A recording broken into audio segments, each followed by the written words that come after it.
President Trump's recent trip to the Middle East was a whirlwind of high-stakes diplomacy and billion-dollar deals. From the glittering palaces of Qatar to the bustling economic forums of Saudi Arabia, Trump sought to reassert American influence and secure economic benefits for the United States. His visit, marked by both lavish displays of welcome and simmering controversies, has left observers grappling with its implications for the region and for America's role on the global stage. The trip yielded significant agreements, highlighted by a historic meeting with Syrian President Ahmed al-Shara, the first such encounter in over 2 decades. However, the trip also reignited debates about Trump's approach to foreign policy and the potential entanglements between his personal business interests and his role as president.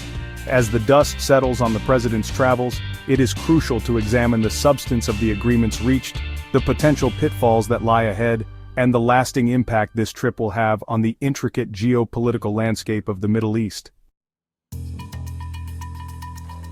Trump's first stop was Doha, Qatar, where he was greeted with an extravagant ceremony befitting a monarch. The red carpets were rolled out, a cavalry escort accompanied his motorcade, and traditional sword dancers showcased Qatari culture in a dazzling display.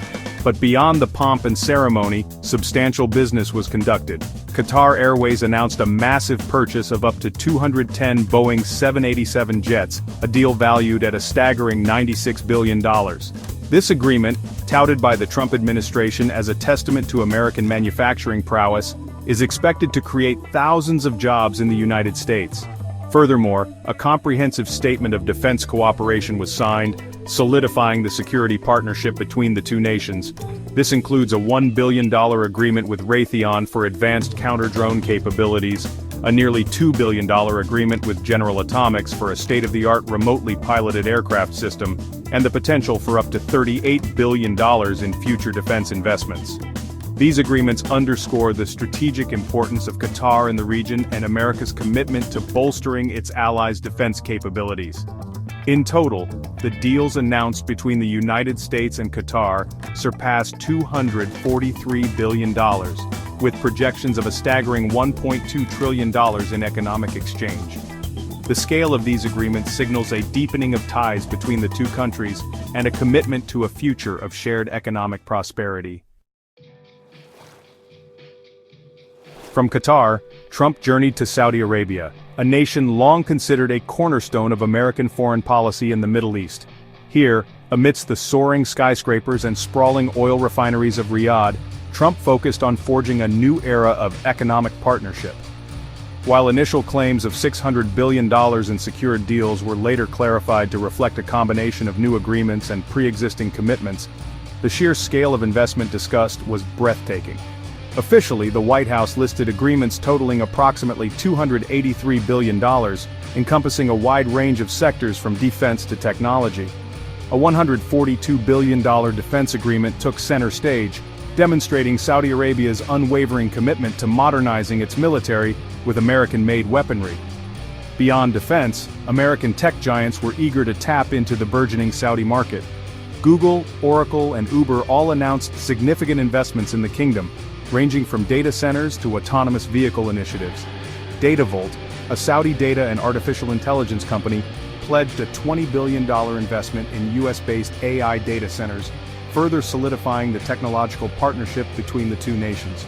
The Saudi government also granted approval for the use of Starlink, Elon Musk's satellite internet constellation, within its borders, opening up new avenues for connectivity and communication. In a move that sent shockwaves through the diplomatic community, President Trump held a groundbreaking meeting with Syrian President Ahmed al-Shara. This marked the first time in 25 years that leaders from the United States and Syria had met, signaling a potential thaw in relations after years of animosity and mistrust. The meeting, facilitated by Crown Prince Mohammed bin Salman of Saudi Arabia, also included the participation of Turkish President Erdogan via telephone, underscoring the regional significance of this diplomatic overture. During the meeting, President Trump urged President al-Shara to take concrete steps towards normalizing relations with Israel, a long-standing goal of American foreign policy in the region. He also pressed for the expulsion of foreign terrorists from Syrian territory, a condition that has long been a point of contention between the two countries. In a gesture of goodwill, the United States agreed to lift sanctions on Syria, a move that could pave the way for economic recovery in the war-torn nation. While this historic meeting represents a significant step towards peace and stability in the region, the path ahead remains fraught with challenges. Section 5. Domestic policy impacts, navigating budget battles. While President Trump was abroad securing deals and engaging in high-stakes diplomacy, back home, the political battleground was heating up over his proposed budget. House Republicans, emboldened by Trump's return and eager to capitalize on his perceived successes abroad, pushed forward with an ambitious domestic policy bill that included significant tax cuts and spending cuts. Among the proposed measures were an extension of the 2017 tax cuts, a move that would further reduce taxes for corporations and high-income earners. Additionally, the bill sought to temporarily eliminate taxes on tips and overtime pay, a move positioned as a boon for working-class Americans. However, these proposed tax cuts, estimated to cost a staggering $3.8 trillion over the next decade, were met with fierce opposition from Democrats and even some moderate Republicans. The Ways and Means Committee ultimately approved the tax provisions, setting the stage for a showdown in the full House of Representatives. Section 6. The Qatar controversy, a shadow on the deals. Even as President Trump celebrated the success of his Middle East trip, a cloud of controversy began to gather. The Democratic National Committee seized on the optics of Trump's lavish reception in Qatar and the proposed $400 million luxury jet gift from the Qatari government, which was still under review. In a calculated move designed to embarrass the president, the DNC flew a banner over Trump's Mar-a-Lago club in Florida. The banner, emblazoned with the words Qatar-a-Lago, was a clear attempt to link the president's foreign policy decisions to his personal business interests. This stunt, while largely symbolic, highlighted the concerns of ethics experts and opposition lawmakers who questioned whether President Trump's foreign policy was unduly influenced by a desire to enrich himself and his family. Section 7. A reshuffling of priorities, FEMA and healthcare under scrutiny. President Trump's return to Washington was also marked by renewed scrutiny of his administration's handling of key domestic issues.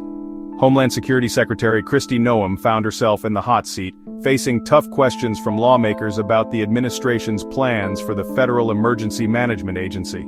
Despite previous statements from administration officials suggesting that FEMA could be eliminated altogether, Secretary Noem insisted that there was no formalized final plan for restructuring the agency.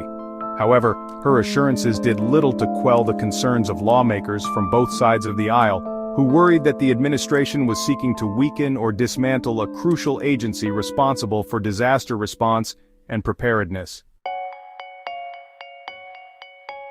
Section 8.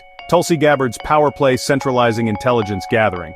In a move that raised eyebrows among intelligence experts and former government officials, Director of National Intelligence Tulsi Gabbard announced a significant change to the way the president's daily brief was assembled and delivered. Gabbard, a controversial figure known for her independent streak and at times unorthodox views, decided to move the assembly of the PDB from CIA headquarters to her own office. This move, while presented as a streamlining measure designed to enhance efficiency and coordination, was seen by some as a power grab by Gabbard, an attempt to exert greater control over the flow of intelligence to the president. Critics argued that this centralization of power could potentially politicize the intelligence process, putting the objectivity and impartiality of the PDB at risk. Section 9. Looking ahead, a transformative trip with lingering questions. President Trump's Middle East trip was undeniably a success in terms of securing high-dollar deals and initiating a potential breakthrough in relations with Syria. The agreements reached, if fully realized, could have far-reaching economic and geopolitical implications. However, the trip also exposed the inherent tensions in Trump's foreign policy approach, one driven by a transactional mindset and a willingness to upend long-standing diplomatic norms. As the afterglow of the trip fades, it will be up to historians and policy analysts to assess the long-term impact of Trump's deal-making and his efforts to reshape the geopolitical landscape of the Middle East. One thing is certain: the reverberations of this trip will continue to be felt for years to come.